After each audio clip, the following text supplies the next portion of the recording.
Bwana Yesu apewe sifa. Natumaini uko mzima. Bwana amekuhifadhi, wema wake unazidi kutembea pamoja na wewe, na pia unazidi kukutosha.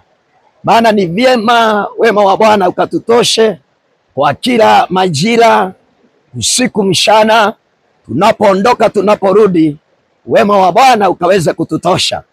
Nashukuru Mungu kwa sababu ya nafasi nyingine amenipa ya kuja kusimama katika mlima huu, na ili nikazidi kutafuta uwepo wake na msaada wa mbingu na msaada wa mkono wake, msaada wa neno lake na msaada wa nguvu zake, ili maisha yetu yakaweze kuimarika na tukaweze kupata nafasi ya ushindi kwa kila jambo ambalo tunalolifanya. Siku yote ya Monday huwa nakuja kusimama nimshukuru Mungu kwa yale yametutendea kwa juma nzima ambalo limeweza kupita. Nimwambie ni asante kwa vita ambazo ametupigania, nimwambie ni asante kwa mizigo ambayo ametubebea, na nimwambie ni asante kwa yale amekusudia kuzidi na kututendea. Na bila shaka ninaamini ya kwamba kila wakati ninaposimama, Bwana husikia maombi na anatutendea mema kwa wema wake na kwa fadhili zake. Nashukuru Mungu kwa sababu amekuwa akitunenea ya kwamba mwezi huu wa 10 ni mwezi ambao ni wa neema na kibali.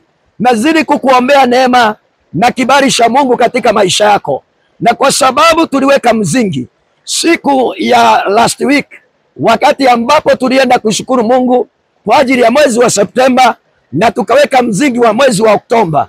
Nashukuru Mungu kwa yale amezidi na kutenda. Leo nimekuja nisimame kwenye mlima, na leo sina mambo mingi kando na kumshukuru Mungu.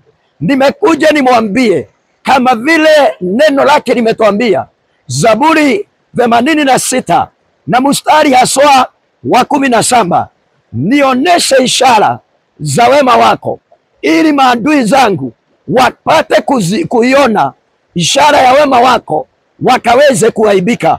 Wajue ya kwamba wewe umenisaidia na umenifadhili. Wajue ya kwamba haukuniashiria. Wajue ya kwamba uliharakisha kusimama na mimi. Daudi akamwambia, ili maadui zangu wajue ya kwamba umenisaidia, nioneshe ishara ya wema wako. Nimekuja nikuombea Mungu kwa kila hali ambalo liko katika maisha yako.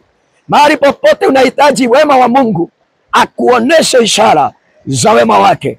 Ninaamini ya kwamba nikitoka maeneo haya, Mungu atakuwa ametusikia na atadhibitisha kwa ishara zake ya kwamba yeye amesikia maombi. Sina mambo mingi, bali tunakuombea Bwana akupe ishara itakayonyamazisha maadui. Penina hakuhitaji mambo mingi.